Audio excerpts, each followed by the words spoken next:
Hello, in this video I want to show you how to insert and remove dustbin from XIAOMI Vacuum S10. And to do this, here we have the dustbin, and what we need to do is to place our robot on the wheels, then open this hatch, and inside you can find the slot where you should put your dustbin.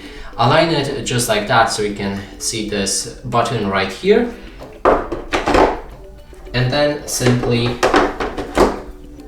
dust compartment has been installed. Push it in until you hear this click. That it is installed in place. Close the hatch. And that's it for this video. Hope you like it. Please consider subscribing to our channel, leave a like and a comment below.